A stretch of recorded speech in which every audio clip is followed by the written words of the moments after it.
So last time we discussed OCR. So since it's been a week, I think I'll review this example. Let's go over it together again. I think it's perhaps difficult to learn it for the first time. So please be quiet.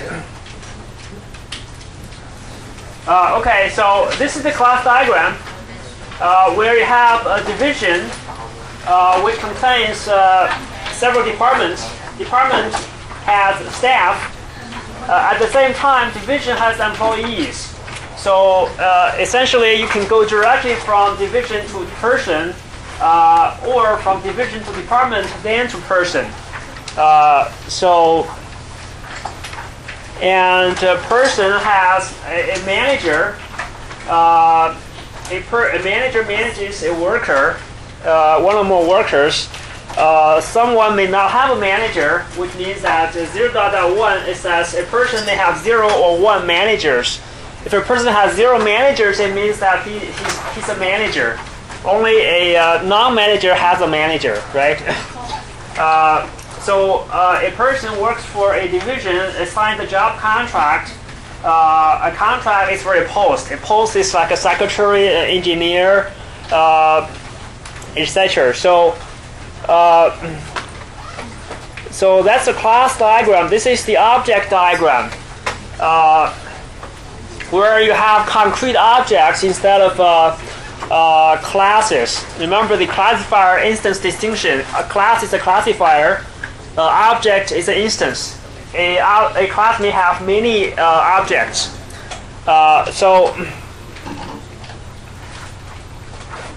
So OCR essentially, you start with a context, and then you can do navigation to other classes. So you can specify constraints between classes. For the first local attribute, you don't do navigation. Just say context post, that is within the post class, within this context. You have an invariant. Invariant is something that never changes, something that should always be true. The salary, which is the local attribute of the post class, must be greater than 10,000. Or you can navigate to other classes and specify constraints on attributes belonging to different classes. So for this example, you can navigate from person, context person, which means that person is the origin of your navigation, and you navigate to first to employer, which means that person, starting from here, you navigate to employer, which is the role name of the association between person and division. So this navigation returns the employer of the person, which is the division. It returns only one object because it is a 1 here. It means that a person can work for only one division. Another navigation is from person to department, and then from department to division, following this path. So this constraint here says a person's employer, the division, by navigating the association directly from person to division, must be the same as navigating from person to department, and then from department to division. These two must be equal. So that's how you specify constraints relating different classes connected by association relationships, sometimes directly, sometimes indirectly. So OCR, you can return sets when you navigate a single association. So for this example, employer is a set of size 1. Department is a size of size 1, and then division is a size of size 1 because the multiplicity specification of the association is 1. But if you navigate from division to person to employee, then the result is the size of size many. So order set, when you have ordered association, say a country has a association to president, you can order the set chronologically. A bag and sequence is when you have navigating two associations while allowing duplicates in the set. So a bag is just a multi-set where an item can appear multiple times in the same bag. So number of employees in every division must equal to the number of employees in all of its departments. So context division, you first do navigation to the person class by specifying the role name of the association, employee, arrow size. Essentially, it's an OCR keyword that returns the size of the collection. Size of the set, that is how many employees are associated with this particular division, marketing. In here, this example is 4. Then you navigate from division to department, and then from department to staff, and then choose its size. So you have 2 departments. Advertising has 1 employee, sales has 3 employees. So the total size is 4. So in dual navigation, you can specify the class name or the role name of the association. So from division, you can say person or employee. They all navigate to the person class. But for association without a role name, for example, from person to department, you can only say department. But from department to person, you can say person or staff. So if you have a role name, you can use the role name. Otherwise, just use the class name.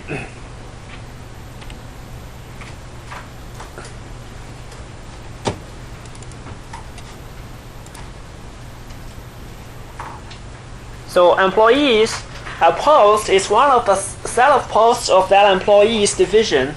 So from person to employer and then to post, so this returns a set. And includes is the OCR keyword. It says one set includes another set. So within the includes, it says contract and post. Again, contract, you're starting from a person object, navigating to contract, and then navigating to post. And then this is another set. So the first set consists of 3 posts: manager, agent, and clerk. The second set has only 1 post, that is agent. So the first set contains the second set as a subset. So that's the includes keyword.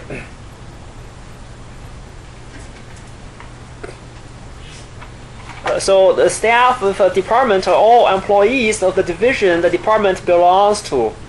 So starting from department, you navigate to division, and then to employee, follow the red lines. That's a set of 4 person objects. And then starting from department, navigate to staff. That's a size 3. There are 3 employees in the sales department. The first set of 4, size 4, includes the second set of size 3. So every employee over the age of 50 must receive a salary of at least 25,000. So starting from context or person, age is a local attribute, so there's no navigation for the first attribute of age. Age greater than 50, you have age parentheses, which means that this is operation returning the real age. So it's like a get age method. You can also say age directly without the parenthesis. It means that age is a public attribute. So implies then navigate from person to contract, and then to post, and then take the salary of the post object. So person to contract to post and take the local attribute greater than equal to 25,000. Notice here you don't have the parentheses on salary. You can also have the parentheses. It's just a matter of whether you make the attribute public or you make the attribute private, but put in a get attribute operation on it. So this implies is this again OCR keyword. It says if the first part is true, the second part must be true. If the first part is false, the second part can be true or false. So it says any employee, if his age is over 50, then his salary must be greater than 25,000. But if his age is less than 50, his salary could be anything. Could be greater than or less than 25,000. You don't know anything about his salary if the age is not greater than 50. So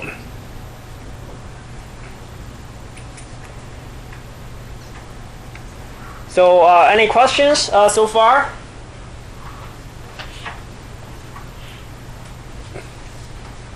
So iterative constraints specify constraints iterating over each instance of the collection testing a condition. So for all and exists.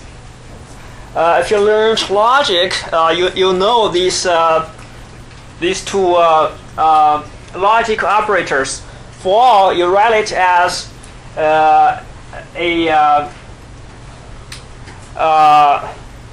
upside down A, right? For exists, you have this sideways E. So return for all returns true if the specified Boolean condition, Boolean expression is true for all elements in the collection. Exists returns true if the Boolean expression is true for at least one element in a collection. Could be true for more than one element, but at least one. So here's no true posts have the same value for their salary attribute. So essentially it says if it's two different posts, then their salaries must be different. So a clerk cannot make the same amount of money as an agent. They must be different. So context post and invariant says post dot all instances. That is the OCR keyword that returns a collection of all objects of the post class.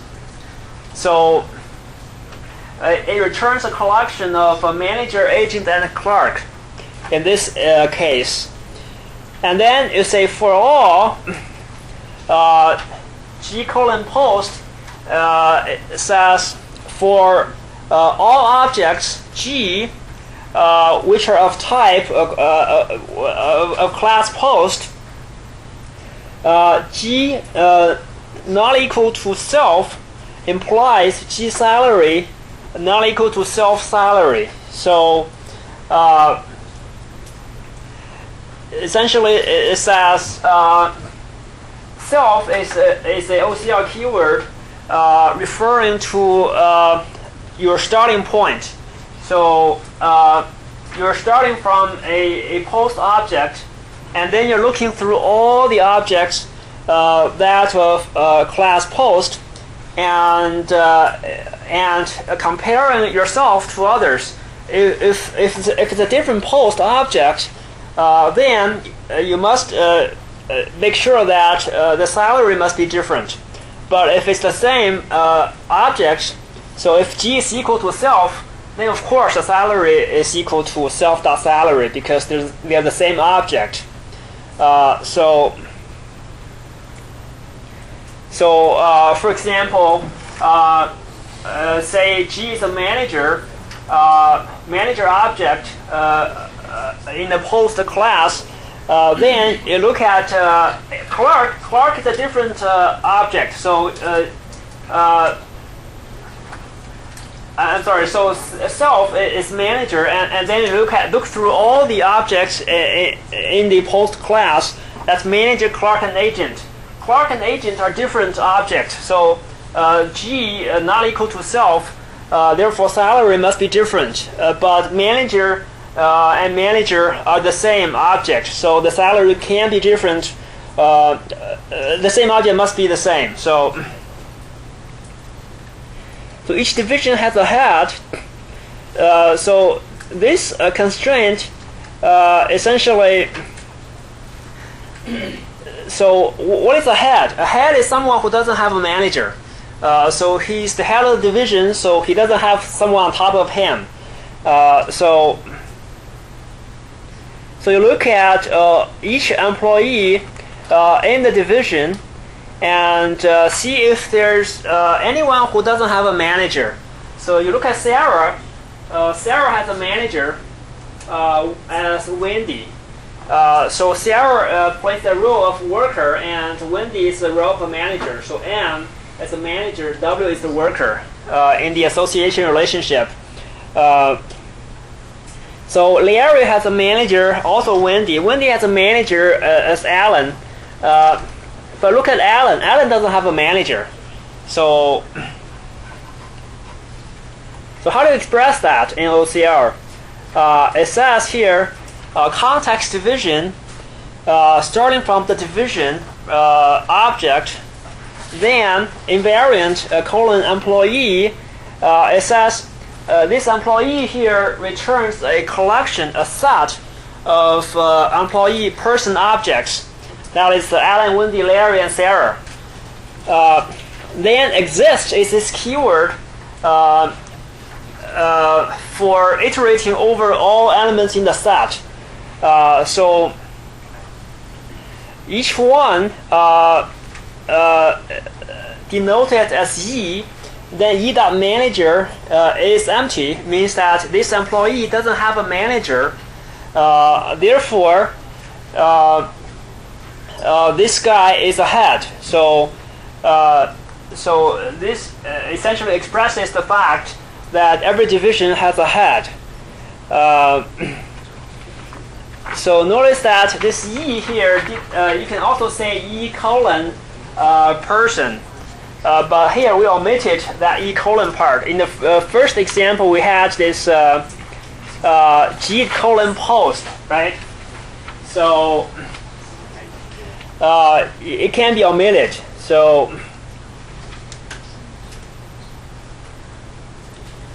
perhaps the class diagram would help. So person has this manages a self-association to itself. One side is the worker, the other side is the manager.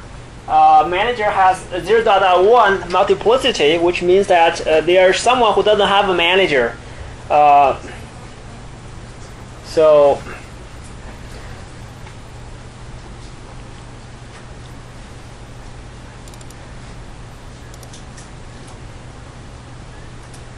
So that's the for all and exists. So any questions on this?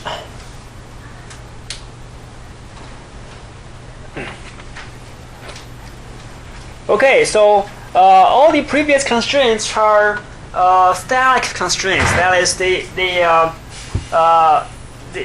work on the really on the database. But there are also operational constraints. That is, runtime dynamically. When you invoke an operation, it must satisfy certain preconditions and certain postconditions. So precondition must be true just before an operation is called. Usually relates the attributes of a class instance that is an object. An object is a class instance, right? And the parameters of an operation. So here's the precondition for the withdrawal operation in the savings account class. So now the context is the operation, not a class. So context savings account : withdrawal is it means a withdrawal operation in the savings account class with this amount as a parameter of type real. So the precondition is that the amount is less than balance. So where does balance come from? Balance is this internal attribute of the savings account class.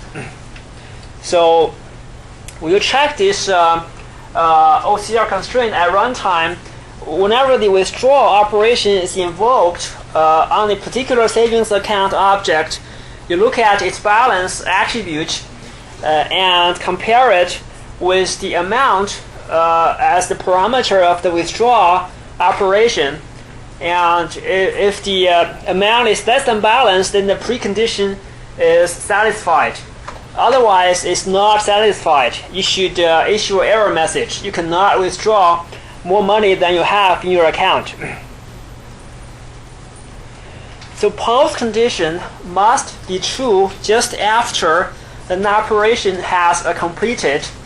So here's this post condition that says the new balance after withdrawal must be equal to the old balance minus the withdrawal amount. So same context, withdrawal operation, post : balance equal to balance at pre minus amount. So now the balance attribute is this value is after the invocation of the withdrawal operation. So you've done the withdrawal. Now balance is what you have left in your account. It's equal to balance at pre. So this is an OCR keyword.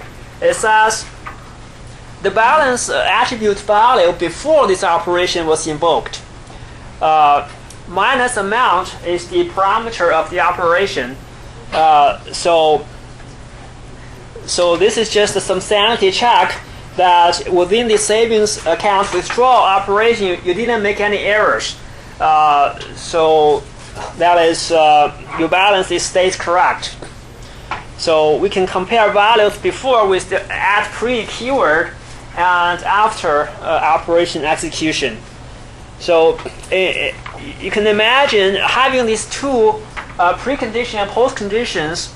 They act like assertions. You use the assertions in C programming, right? You say assert parentheses some Boolean condition. If this condition is false, at runtime you get a error message or you crash or something happens. So this is similar. By specifying these pre and post conditions, you can essentially they'll act like assertions to help you detect bugs. So here's an example. It's a pretty simple one. So consider the class diagram representing mortgages that people have on houses. So a person owns a house which is paid for by taking out a mortgage. So mortgage is a loan, right? Taking out a mortgage, it means to borrow a loan to buy a house. Mortgage takes as security the house that is owned by the person. If the person cannot pay the mortgage on time, the house is seized. So the following constraints: the end date for any mortgage must be at least 1 year after the start date. That is, you must the mortgage must have, this loan must have a length at least 1 year. If a person has a mortgage, he or she must own a house. So here's the class diagram. So there are three classes: house, person, and a mortgage. So a person can own 0 or more houses. a person may not be a house owner, so he may own 0 houses. Remember, the star is an abbreviation for 0 dot dot star. But a house must have at least one and at most one owner. So you cannot have an ownerless house. Of course, in the real life, you may have a house that's for sale that doesn't have an owner, but here we always say a house has an owner. So a person can borrow 0 or more mortgages. If a person is rich, he can buy the house without a mortgage. Or if he doesn't have a house, he doesn't have a mortgage. That's a host association, and mortgage is for a house. So house is the security for the mortgage. And mortgage is a loan for a house. That's the 2 role names in the association. And a house can have 0 or more mortgages. So if a house is paid for already, it doesn't have a mortgage, or it can have more than one mortgage. It is allowed in the when you buy a house, you can take out more than one mortgage from different banks. So now, how do you express the fact that a mortgage's end date must be at least 1 year after its start date? That is the local attributes of the mortgage class. So this is pretty simple, actually. You just say context mortgage invariant end date minus start date greater than or equal to 1 year. So both are local attributes, so there's no navigation needed. So we say here 1 year. You can also use 12 months or 365 days. This doesn't have to be a computer recognizable unit. You don't have to say integer or long or floating point.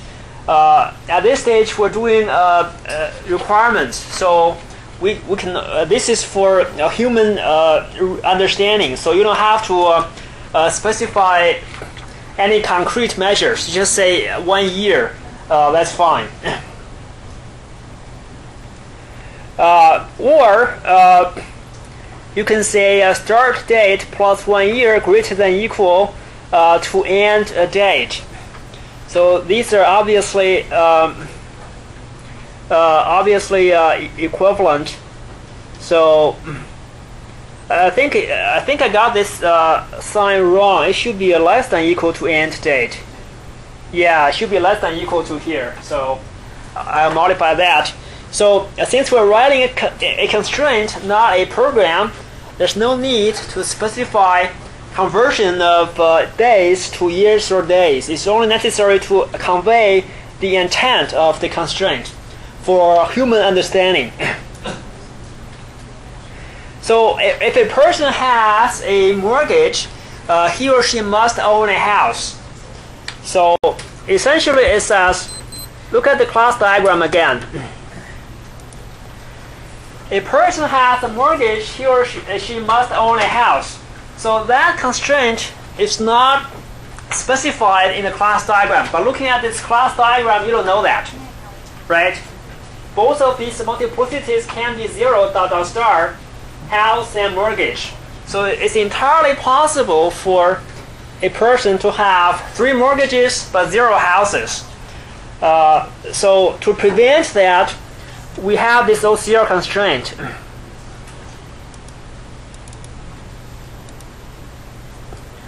So contact the person invariant mortgage. So this is a navigation from person to mortgage. That is a set, right? Because the mortgage side multiplicity is star. So the set can be 0, have 0 or more elements. So if it's 0 elements, then we invoke the not empty. This is the keyword in OCR. It says checks if the set is empty or not. Then, if it's not empty, then house is not empty. It means that navigating from person to house, which returns the set of houses that is owned by the person, and that set is also not empty. So of course, if the mortgage set is empty, then it says nothing about the house set. So if a person can own no mortgages, yet he can own 3 houses, that's allowed, but not the other way around. So for a person, we check whether he or she is related to any mortgages by the host association, and if this collection is not empty, then the person must also be related to houses, i.e. have a non-empty collection of house instances. So essentially it says here, even though both of these multiplicities are star here and star here at the house and mortgage end, if the mortgage side, this guy is actually more than 0, then this multiplicity on the house side must also be more than 0. So for a concrete problem instance, so now you see why we need OCR.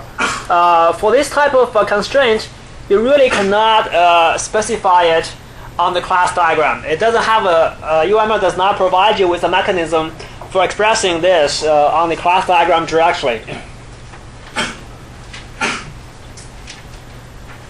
So another way of specifying it is that borrower.house not empty starting from mortgage. So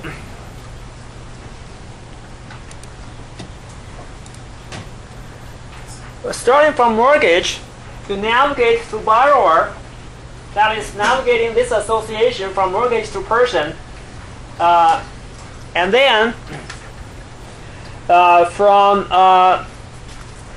the person, from the person navigate to house, and then say this set is not empty. So so essentially it says for a mortgage, look at his borrower. That must be a person, and then look at all the houses he owns, and that set must not be empty. So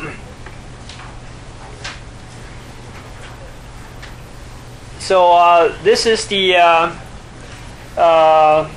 both are equivalent in expressing this particular constraint. So any questions?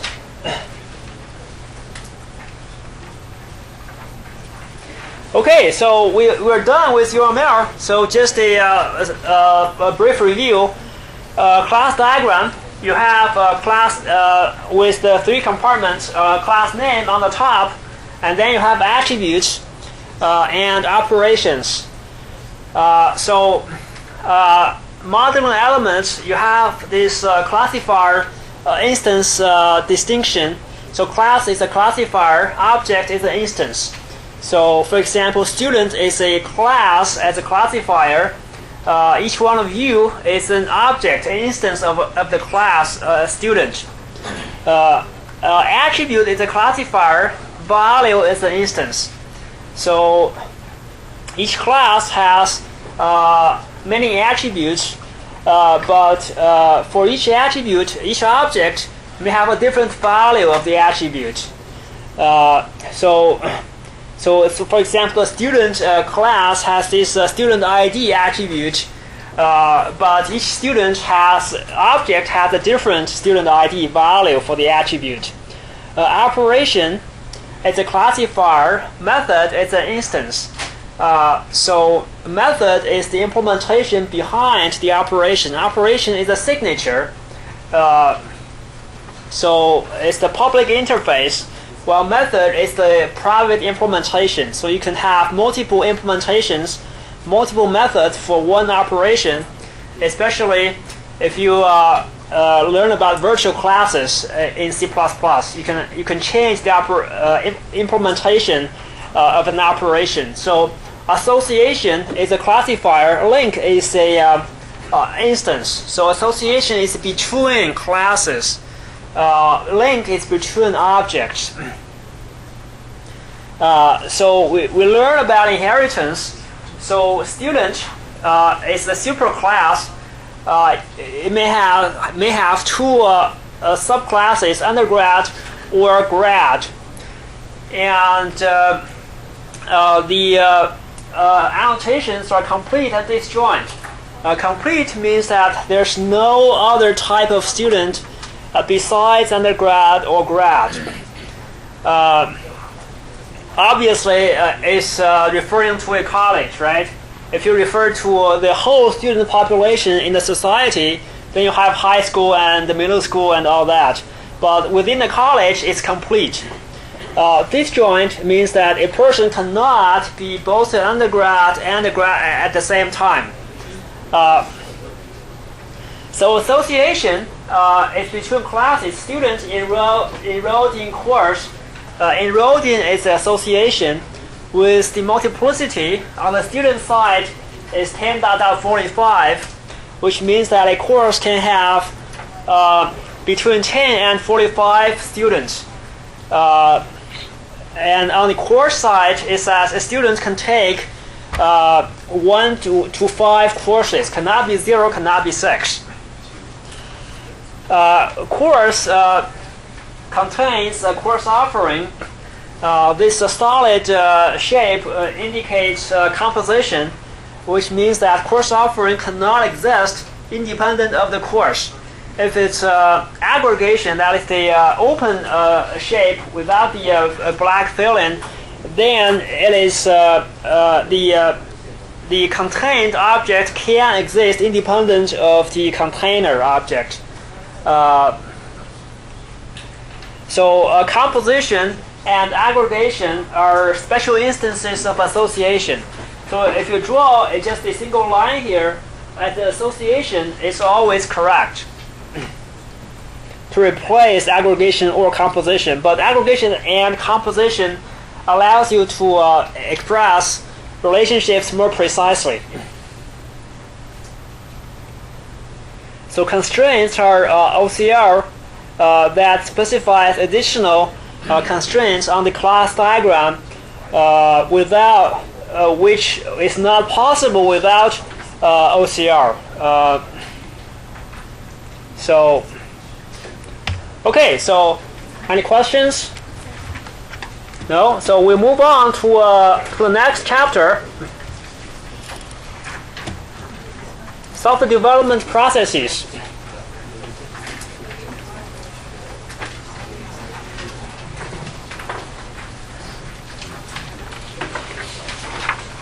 So the goal here is to let's see, to understand how software systems are developed in practice, understand different software development processes, understand the importance of using an iterative and incremental development process, understand identifying and mitigating risks, and understand unified software development process. So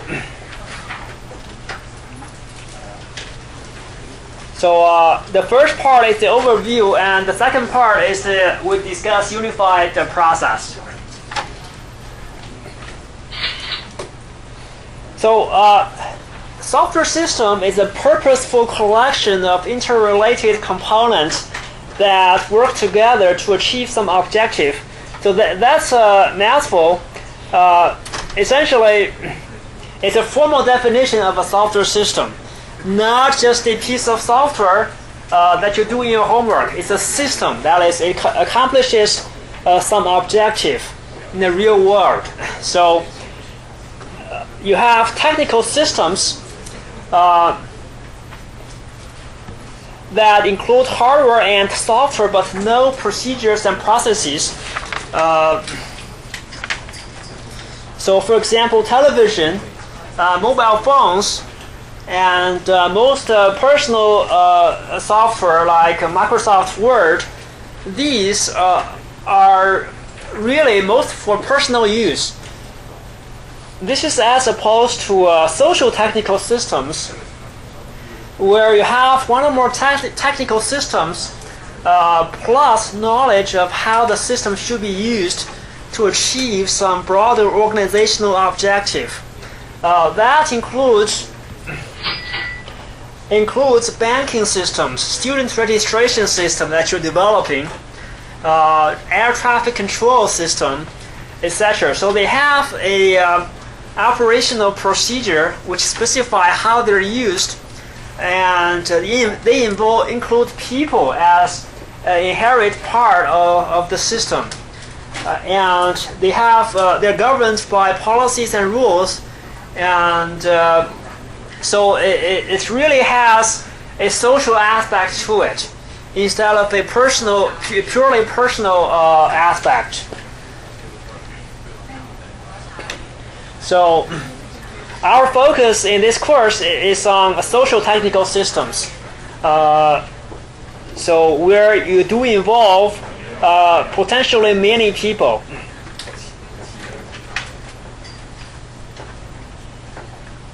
Please be quiet.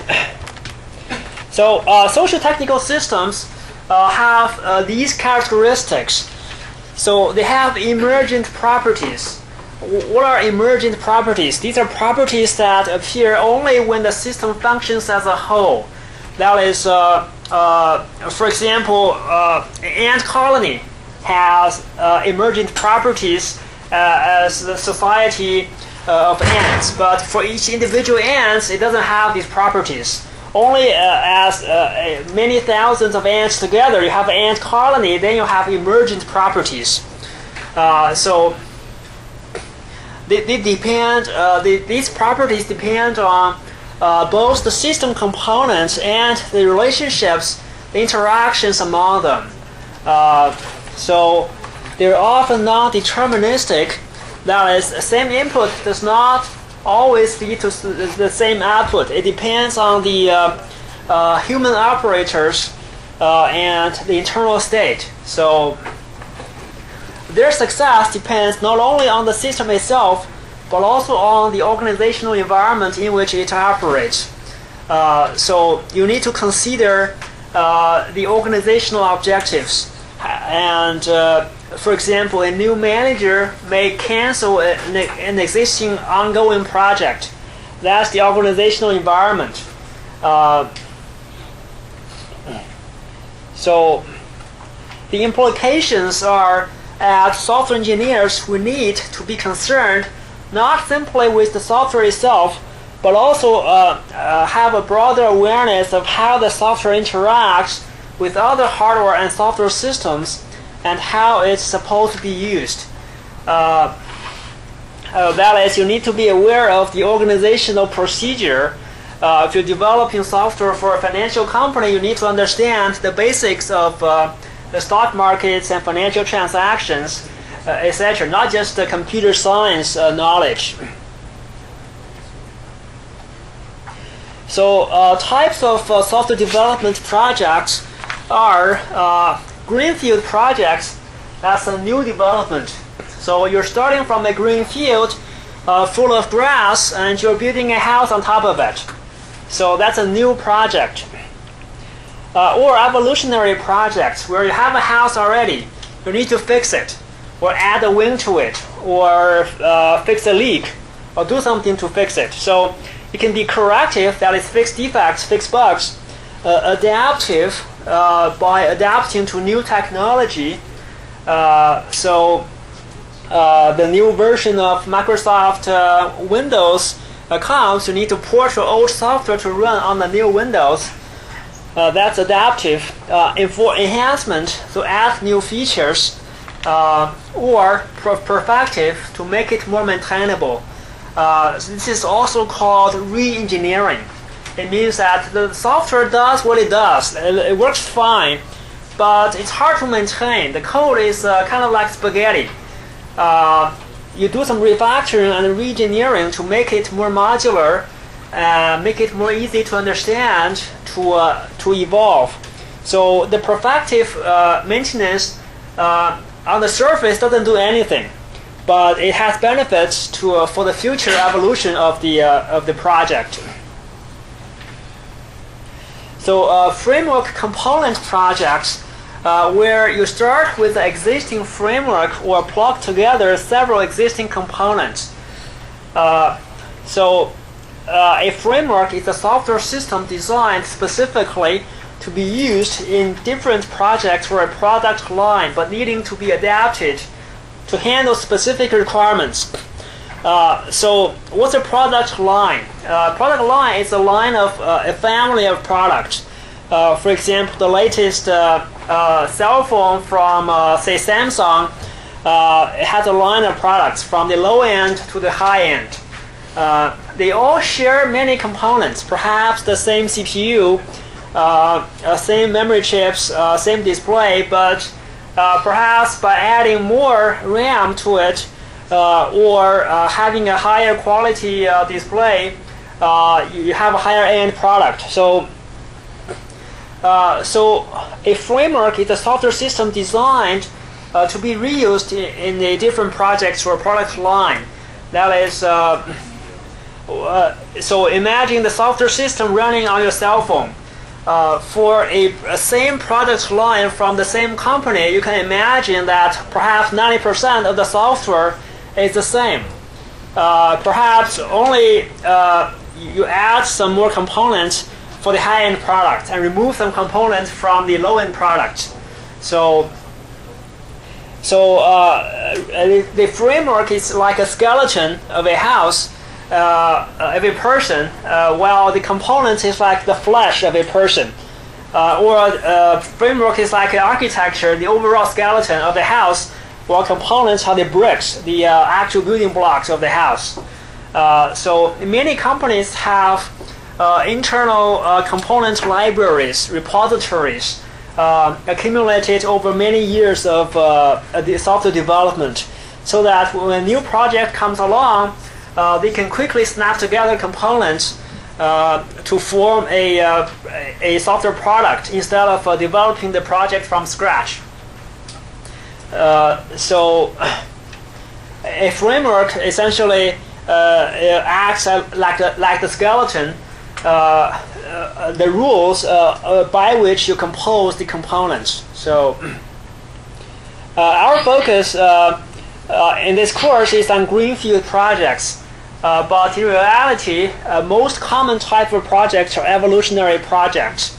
That is, if I go into a company, it's very unlikely that you just happen to be working on a new greenfield project. Most likely, you'll be asked to fix some bugs and to do some feature enhancements, etc., for existing software systems. So, software development life cycle. So, horizontal axis is time. Starting from initial development, that is the greenfield development, you do many rounds of maintenance, and eventually you go to death, that is retirement. The software has run its course, it's no longer needed, and it should be abandoned. So each cycle within this life cycle consists of 4 phases: definition, design, development, and operation. So the life cycle concept gives structure to the software development process, making management and control easier. Essentially, the definition phase, where you define the problem and study different alternatives and make up the requirements. So, for example, deciding a house is needed and the type of house to be built. Is it a condo? Is it an apartment? Etc. That's definition. That's a very high level identifying the client needs. Design is when you carry out the allocation of resources, personnel, and budget, and etc. So, for example, this is when you are drawing a plan for the house to determine the budget, the milestones that you're going to accomplish when building the house. And development phase is when you construct actually construct the house, hire a construction crew, and build the house. Operation is when people actually move in and live in the house. So obviously, after this, you need to go through many rounds of maintenance to fix some leaks in the pipes and add some new wing to the house, etc. So the phases provide a basis for management and control. That is, you can set up milestones at the borders between each phase so that when you meet this milestone, you know you're done with the phase. You can move on to the next phase. So it's often a good idea to set up intermediate milestones for your project so that you can do periodic checks to make sure that you're on track. Otherwise, if you just have a huge goal at the end and you don't have any intermediate milestones, it's easy to lose track and fall behind.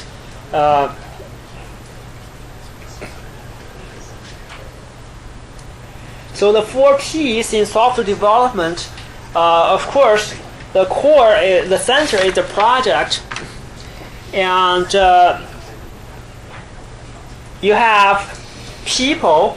Project is the first P. People is the second P. Participate in project.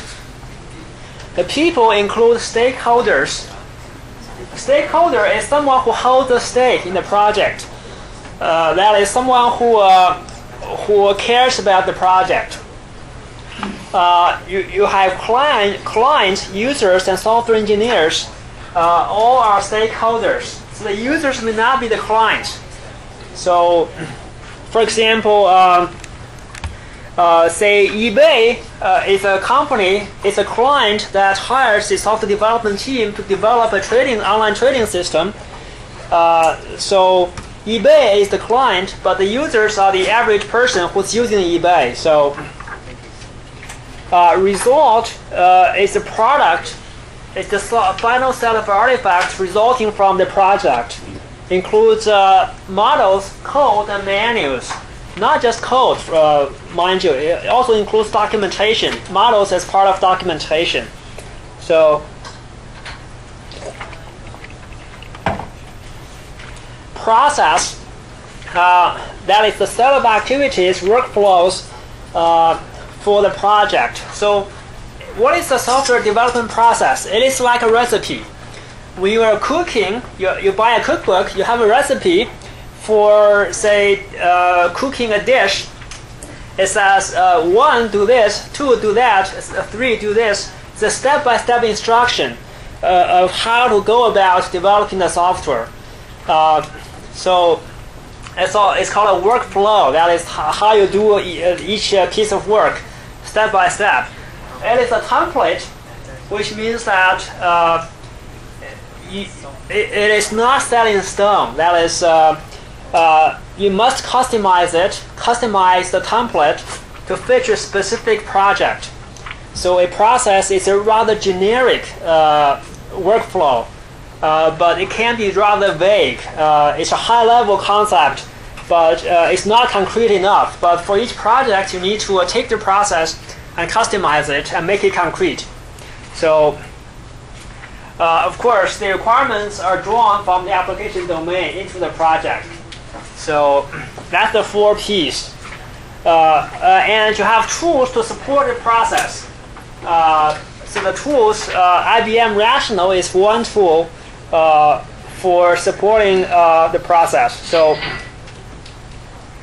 as I said, since the software process is a template, it needs to be adapted for different situations, for different people, projects, etc. So you cannot just copy one process from a different project and use it on the same project, unless these projects are really similar. Otherwise, you need to customize it.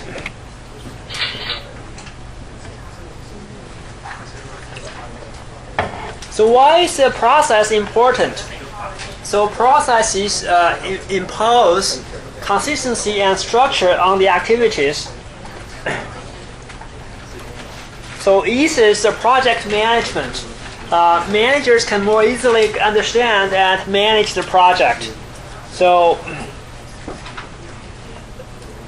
allows division of labor, that is so for anyone on the development team to know what to do, so he knows at which stage of the process he is, and so promotes teamwork, individual work, communication. So developers can have understanding of what other developers are working on at different stages of the same project, at different locations of the project, and also over time. So allows expertise, reuse, and reassignment, so that you can transfer projects to different people easily. So if you hire some new developer, he can easily bring up to speed on the project. And easy training, that is, you can design courses, standardized courses for the developers, and promote productivity and better development. That is, the makes the process repeatable. That is, you can do schedule and cost estimates. So if you've done some similar projects before, you follow this process, so you can by having this rigorous process in place, you can make the schedule and cost more predictable and more repeatable. So that's just a lot of the rhetoric. So promoting the benefits of using a rigorous process. So point to keep in mind is that a software development process is an abstract representation of the lifecycle phases. So we see the framework of the process, but not the details of specific phases or activities. So this is why we say it's a template. It's not really a recipe. I say it's a recipe. It's similar to a recipe, but it's an abstract recipe. So each development process represents the lifecycle phases from a particular perspective. That provides only partial information about the overall software development process. So this essentially says many times you need to combine different processes, each one reflecting on some aspect. So this will be more clear later on. So this same thing here. Different processes are not mutually exclusive, are often used together in practice, especially for large system development. So our purpose here is to see the strengths and weaknesses of different processes. No one process is always better than the other processes. Different projects call for different processes. So you need to understand the strengths and weaknesses to make a judicious choice for your specific project. So go to understand what works best in practice and why. So this is not really a pure science where a researcher can dream up these processes. These processes are summarized from many years of industry practice. So they are so-called best practices. So the first process, which is really no process, it's a code and fix. So we put it here just to show what is the true baseline. I'm sure you use this all the time in your programming projects. So you have a requirement that is in the form of a requirement specification. Usually, sometimes this requirement doesn't even exist. You just have kind of a vague idea of what you want to develop. You don't have a specific concrete document for that. And then you do some coding based on the requirements. You get source code, and you do more coding, and fix bugs. So it's code and fix. So this process involves many changes.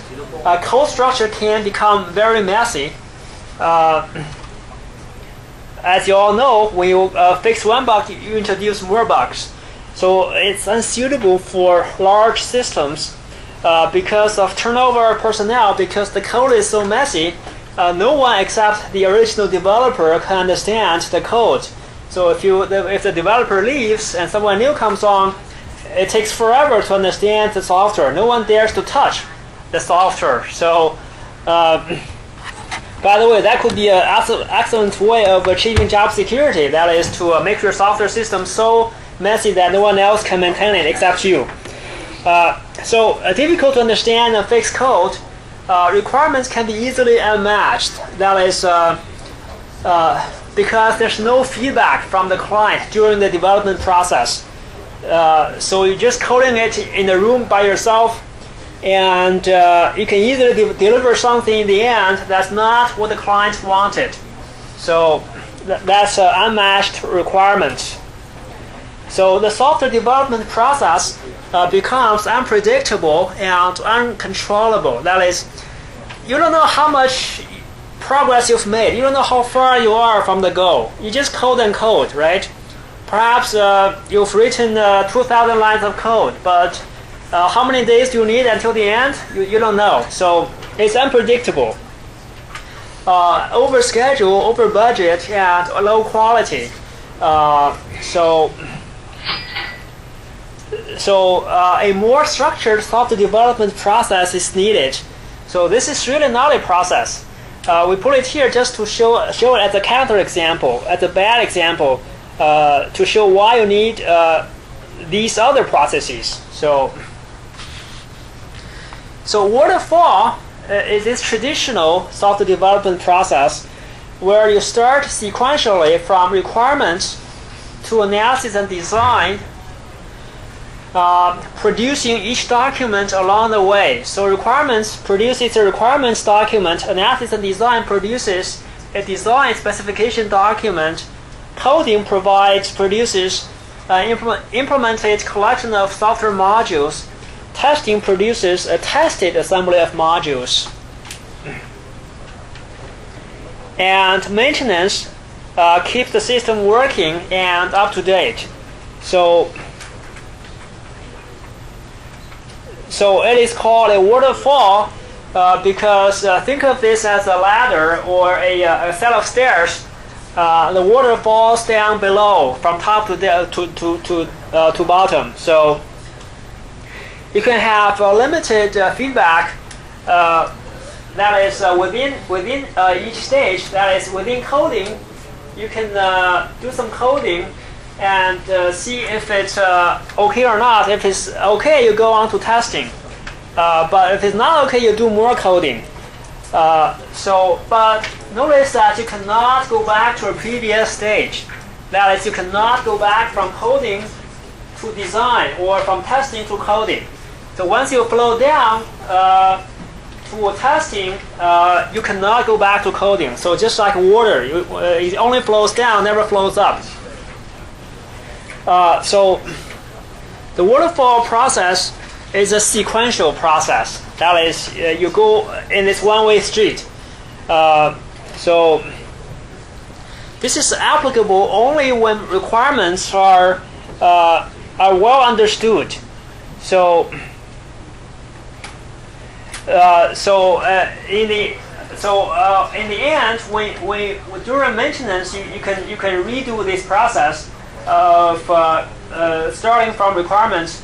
So in the development, you flow down one way, but when you maintain it, you can just simply do some simple testing, or do some redesign, or do some redo the requirements, etc. So that's during maintenance, not during development. During development, it's one way.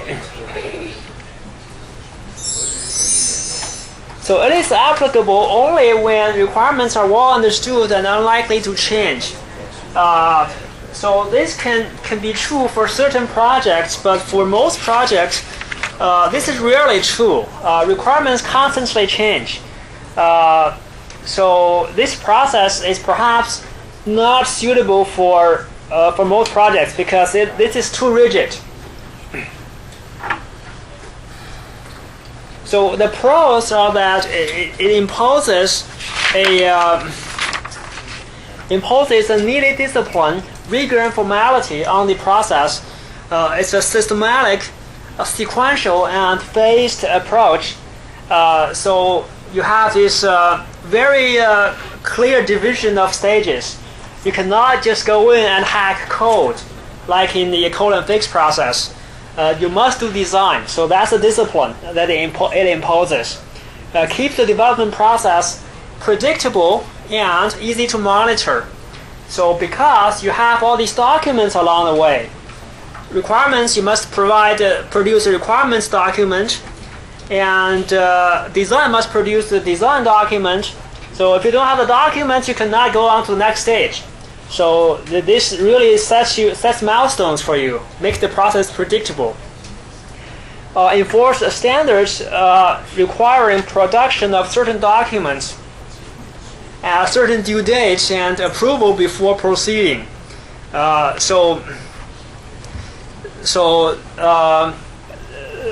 Fits well with other engineering process models.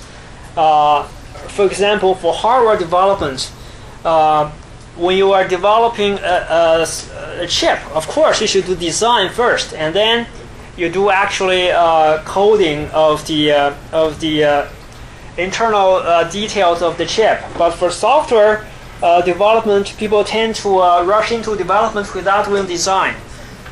So by having this waterfall process, you enforce the design. So the cons are assumed linear development, that is a sequential flow of activities, never going back, and provides no guidance as to what to do in each activity. That is, it only provides this high-level shell of workflow. You must do design first, but it doesn't say exactly how you do design. So assumed results of each activity can be frozen before proceeding to the next activity. But requirements often change. So if you freeze the requirements, then revision becomes difficult. Strictly speaking, you cannot revise the requirements after you've gone beyond the requirement specification stage.